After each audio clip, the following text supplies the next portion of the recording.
Magpapatato ka ba? O nilalamong ka ng kaba? Handa ka na ba? Handa ka na ba? Ikakasa na ang makina.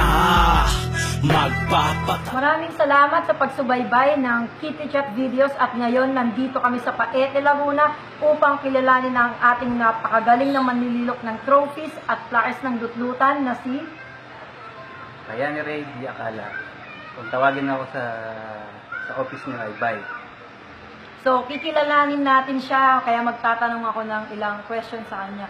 So, Kuya Bay, tanong ko lang po kung kailan ka nagsimula sa profesyon ng paglililok? Ang nagsimula kami, hindi namin alam na naglililok na kami kasi yung mga putik nung araw, yung normal na kaya namin magandang maglililok sa bike. So, parang yun na, naglalaro lang kami, hindi namin alam. Napag-umpisa ng aming paglililok. Bale, tanong ko na rin po kung kailan kayo nagsimulang gumawa ng trophies at plaque para sa event ng dutlutan? Nagsimula ako na 2010. Ito nga po palang nilililok ni Kuya Bay na trophies at plaque na kung tawagin ay 3-dimensional.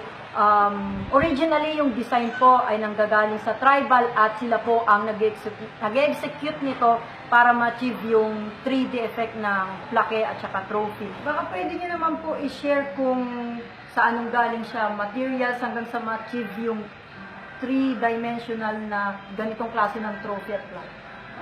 Kitty, para maintindihan mo kung paano namin ginagawa. Kasama kita doon sa shop. Pakita mo pa kung paano mabuwag sa hotel. Ako masaya yan, Kuya Bay. Ang pagnantay natin, tara, punta tayo sa shop niya.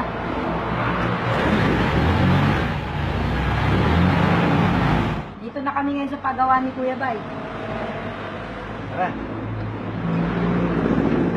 At kaya nagpapaliwanag na sa atin at kanya nasi-share ang paggawa nito. Step by step. Yung process na doon, ginagawa, yung tinatawag namin jigsaw.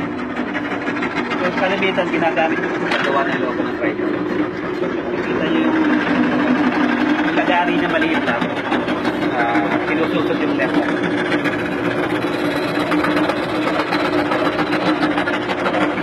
So, ito na yung kaya ng base natin. Nakita mo, nalilok ko na yung kanyang design. Then, kailangan ko pantayin itong ilalim para maganda yung lapat niya.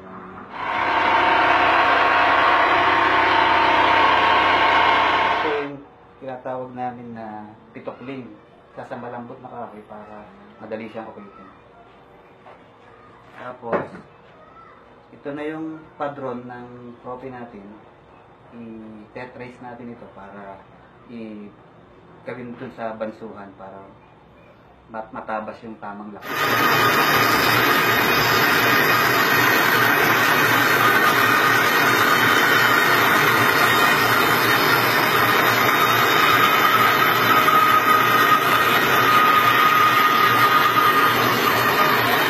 Ilang oras ang binubuno mo o araw sa pagbuo ng ganitong klaseng tropeo?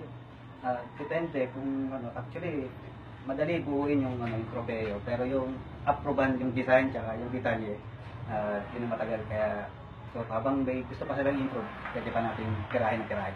Invite mo yung mga tao para manood ng Dutlutan 16 sa World Trade Center nitong parating na August 12 and 13. Inaanyayahan ko kayo lahat na manood at bumili ng ticket para sa Dutlutan 2016.